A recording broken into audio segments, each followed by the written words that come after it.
welcome to Vegas Live with Ninon. This is always a fun time. Tuesdays from 1 o'clock to 3 o'clock. We're down here at the Pepper Mill. Absolutely amazing. And of course, we interview many, many people. What this show actually does is we actually promote people out there that are either in they're in the entertainment business, they're actors, they're in the music business, they could be a lawyer. They're fun to do. Politics. We do it right across the board. We interview everybody. We give people in Vegas a platform to actually speak out. And today I have a young lady who's an actress, or trying to be an actress. I'm not sure because I never met her before. But her name is Jessica, and she's in this fabulous town, Vegas. And of course we're down here at the Pepper Mill, which is even better. And we're on my red couch, and all she's doing is laughing. She's saying, "What is this woman on about?" How are you? I'm doing great. You're doing great? I'm doing good, yes. Now, how long have you been in this town and trying to get into the acting and everything? Actually, I've lived here since I was 7 in Vegas. Oh, so a couple of years ago. Yeah. And I started actually acting in the beginning of 2014. And I had little scooters and mini chopper, and I sold them. I had a little Russian collection. I sold that. I tried to go to acting school because I started getting to know people. Yeah. And I do art, and I'm thinking, well, I need money for art. You need money for art, and then you need to do the acting. I did acting gigs. Because you could get extra work here in town. You know that, don't you? Yes, right? I started doing that. You did? I started picking up the... Yeah, because they kind of pay you, I don't know what they pay you without union. I know union is, 136 or so. I don't, quote unquote, I really don't know. But I know it pays over 100, and then also non-union pays over 100. So it can be a day, that is. And so that can be pretty good. You pick up several days at a time. Yeah. And you know, you're meeting a lot of people every time you go to an extra. Yeah, you're kind of presenting yourself, aren't you? All the time. All the time to play a part or get a part, or even if it's one word or one line, it doesn't matter what it is. But it's climbing up that ladder, isn't it? It is. And I was lucky. Is it tough? Well, wait a minute, you got lucky. I did. I got lucky. I got on a project with a gentleman named Travis Sosa, who's a real hardworking actor out here and also in LA. Yes. It's called Las Vegas Kid and the Drifter. And it's in post-production right now. Really? And I got the opportunity to play a mentally challenged character, which is something I've always kind of curiously wanted to try doing. Cause mentally challenged? So what was it mentally challenged for? Because there's so many different mentally challenged people out there these days. Yeah, I had to study. I had to learn a little bit about the different conditions and based on the script. And the different words they use, because when you're mentally challenged, you kind of look at the world in a different way than, I don't want to say someone normal, because I think probably we all are mentally challenged sometimes. Sometimes I wonder, We're all imperfectly perfect. We're all imperfectly, I like that, we're all imperfectly perfect. Okay, so doing this part, why did they choose you for that part? Did they think you could do it? Obviously they did. I didn't think they would at first. When I first saw the casting notice, I was like, "Oh, this is it. I want this." And I tried it, and I submitted. Yeah. And auditioned, and I actually got a call back a lot quicker than I expected. And I was like, "Oh my God, I didn't think I was going to really get it." And I got it. Was this one of your first jobs? No, actually, this is my most recent role that I did. Really? We started filming. And how many days was it for? Were you on set? 3 or 4 days? We did about 4 days on this one. 3 or 4 days, and then we're going to do a few more pickups, I think, this month. Towards the end, so I'm very excited. You know, it's funny, because once you get in doing a part like that, or doing a part, period, they recognize you. And if you turn up on time and you know your lines, that is actually more important than the actual part they're looking for. You just said the right words. Everything. It's exactly right. Showing up on time and being prepared and being as professional as you can. Yes. So they don't have to keep retaking, and then they don't have to worry about, is she turning up or is he turning up, and they don't turn up. And that's being professional. You know, I don't think a lot of actors or actresses realize that that is a job. Like someone sells real estate, and someone has a shop, and someone does this. Acting is actually a job as well. It's just a different part of job. Yeah, it's like I take very seriously what I'm doing. Everything is that. I'm not thinking about anything else. I want to make this work because I'm very excited about it. Go right into it. And so were they pleased with you?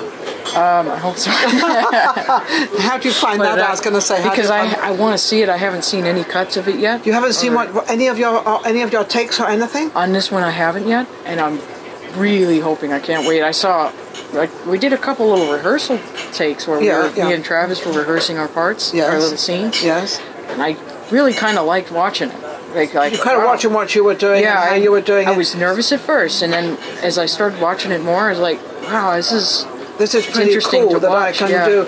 And also, when you watch it, do you see that I can improve this part, or I can improve that part, or I should have been a little bit more like this than... Yeah, I'm always thinking, ooh, I should have looked a little way this way, and I should have said it. Or thinking of a normal action, like, you know, you're talking and you look on the ground, or then you don't want to have eye contact, because sometimes when you're in that position, you don't want to have eye contact. So you've got to remember doing all these things when you're Sometimes acting. I accidentally look in the camera. I'll catch that. Like when I'm in a scene, I'm like, oh, I looked in the camera. Yeah. Fortunately, they can cut that out, I guess. I don't know how they do that. So have you got anything coming up, or is this when this is coming out, or what's going on? We're going to do more pickup scenes in a couple days. Okay. And then after this, I think I'll be working with a gentleman named Joe Taylor with The Crossing. Oh, he's really? Got the little project that he's going doing on the side that I'm very excited about. I didn't get a chance to. Now, are you getting paid for this? These are passion projects.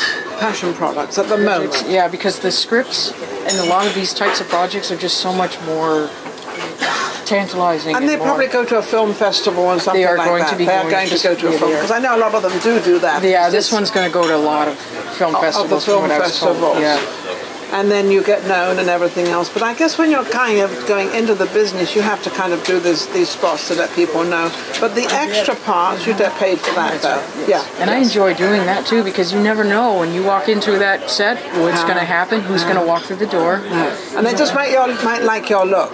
You know, it's so funny. I don't know, a lot of you know it out there, but when you do go for a part, a lot of it is your looks. You know, do you look anything like what they're looking for? So sometimes it's not because they don't want you, it's just because you don't have the right look sometimes. So sometimes I think a lot of actors and you know, people in the entertainment business feel that they don't like them because they don't cut act at all. Yeah, it's not this, and it's not the case. Actually, sometimes you can hit like a lot of the auditions, but it's always good to have a little creative distraction so you're not driving yourself crazy. I'm hoping you get the part. So you have a little something else like on your mind, you know, it could be something like ice cream. Hey, when I'm done auditioning, I'm going to go get some chocolate ice cream. Yes. And your mind is constantly moving, so you're not thinking about one thing all and getting nervous going up there too. Yeah, because that can drive you nuts. Do you ever get, that can, I had that. Absolutely. I had that the first couple of years I had it. You did, very nervous. But then you get over all that stuff, don't you? Like anything. Like, especially when I first did a talk show, I was like, you know, what do I do with all these people? What's going on? What questions? You know, and then you get used to it and you sort of understand what you're trying to do and you're trying to relay out there. So this is going to be your passion. I love visual design work as well. I do storyboard. You do storyboards? Storyboarding, so I love doing. So you do storyboarding for films, because they, you know, I don't know. I'm saying I don't know if you know that out there, but there is a storyboard, and the storyboard it's got all the episodes as you go along, hasn't it? All the panels, all the panels, the different panels that you have, and they're all up on a board, and they're all put together, and this is how it goes along, right? Yes, I totally enjoy doing it. Really? I absolutely love doing it. I sit in a room and I just play my music, and the script can just come alive. And do a lot of people give you scripts to get the storyboard done now? Are you getting that message out there as well? Yes, I go based off the script, and I put together each panel based on the kind of dialogue. How can people, okay, now we know we should see some storyboards. It's very difficult to find somebody that can do a storyboard, because the storyboard is something that's very creative, and you have to visualize something that is really actually not there. Yes. You know, you've got to put this together, and it's not really there. It's kind of good to get to know the script, like read through it. You read the script first. Two, three times, and then after 2-3 times, I'll start laying out panels based on what. So you might get known for that as well. Are you getting known? I have done a few, and unfortunately, I'm never getting paid sometimes when I do them, but I just love to do them, and I'll still do them. Yeah. I did get paid one time, and I was like, wow, I've never gotten paid for my artwork before, because I just love to do art. Yes. And I do the acting, and I just like to do it that much that it's not, I'm Isn't not that thinking wonderful? about money. Isn't I'm that thinking amazing? about how much I like it. How can anybody reach you? You can get a hold of me through Facebook. Okay. This is like the first. Jessica Tiseo.